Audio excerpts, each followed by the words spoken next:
Hey there, everybody. Brian King here. Just for the sake of transparency, I generally don't like doing videos, but this is quicker. I think I'm a much better writer than a speaker, and I really like writing, but sometimes this is much more efficient. So this is what I'm doing. I just had a very successful session with a mother and daughter. And in this case, which is usually the case with all my clients, is I'm working with a mom who's got a child who is neurodivergent. And one of the things that can be frustrating with our kiddos is that we ask them to do things. Clean your room, empty the dishwasher, do your laundry, and it never happens.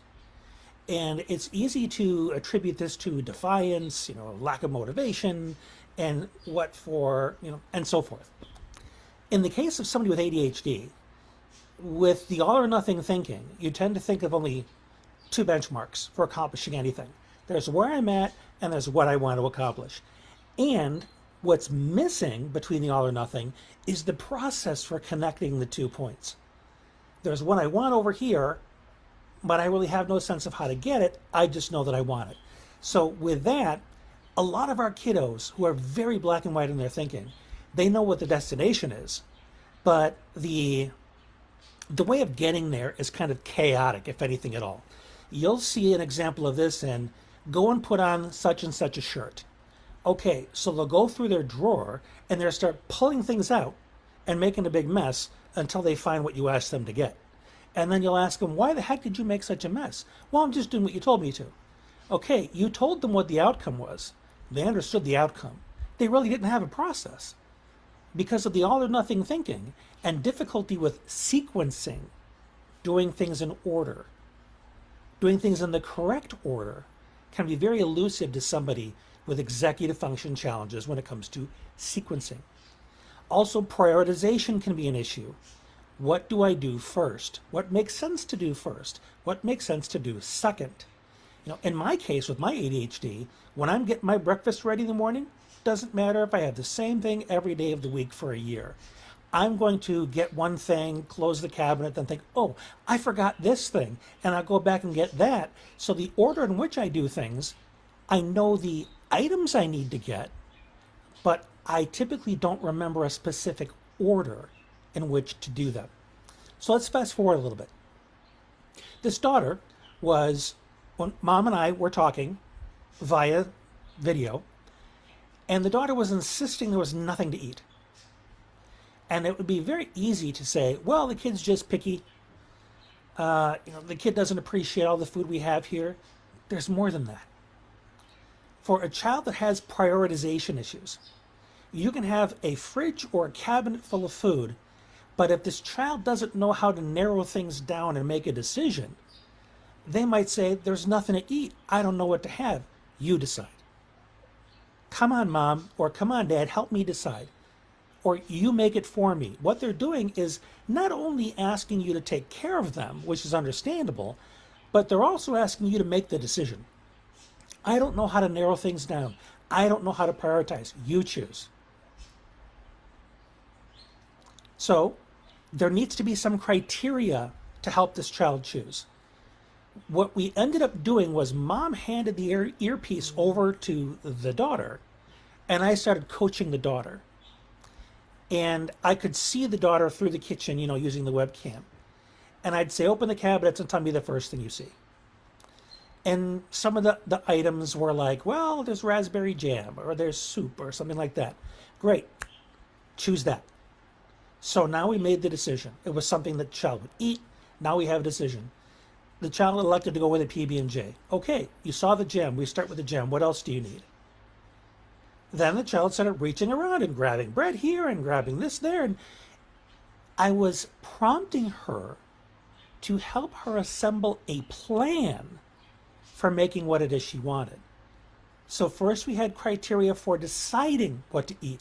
What's the first thing you see that you can picture yourself eating? Okay, now you've decided what you want to make. What else do you need in order to accomplish that? So in the absence of having a plan, you can say, okay, your plan is to clean your room. Your plan is to do your laundry, or that's your goal. Let me back up a little bit. Your goal is to do the laundry. Your goal is to empty the dishwasher. Then this next question is very important. What's your plan? Maybe they'll say, well, I'll figure it out.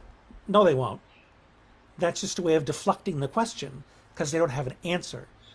So when they say, well, I'll figure it out, you can say, yeah, that's a great idea. Let's figure it out. Then you can sit down and help them come up with the steps, the plan.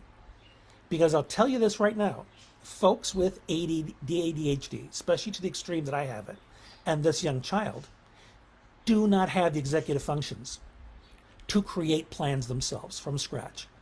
Can we follow plans? Heck yeah, that's one of my strengths.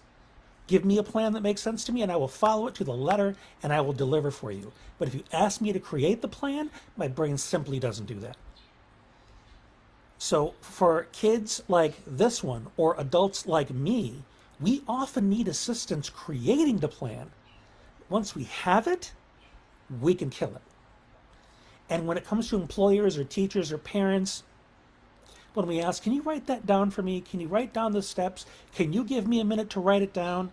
And then you discourage that because you're impatient or because you think someone should just be able to rattle off in their head, you are sabotaging someone else's ability to be successful. And the bottom line is, they're asking for these things. We are asking for these things from you because we want to help you be successful as well.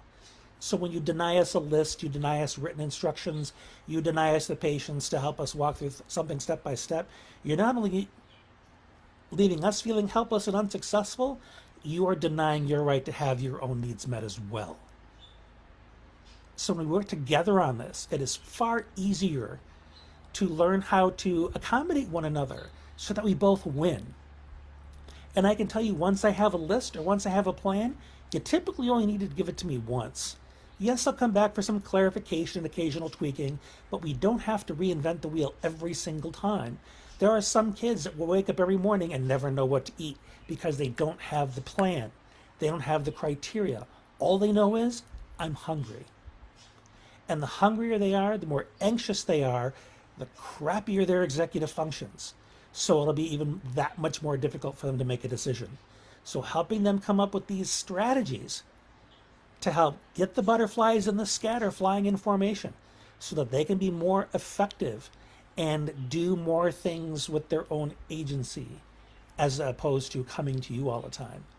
Well, I've been rambling a bit and I'm never really sure what I've said because I typically don't remember what I say. My working memory is absolutely atrocious. So if you have more questions, ask them of me. I'm happy to fill in any kind of gaps, and I'm sure there were several in this video. So reach out. Let's have a conversation about this. This is some important stuff that can not only put your mind at ease, but can also reduce a lot of the friction and the frustration that you might be having with fellow scatter people in your life.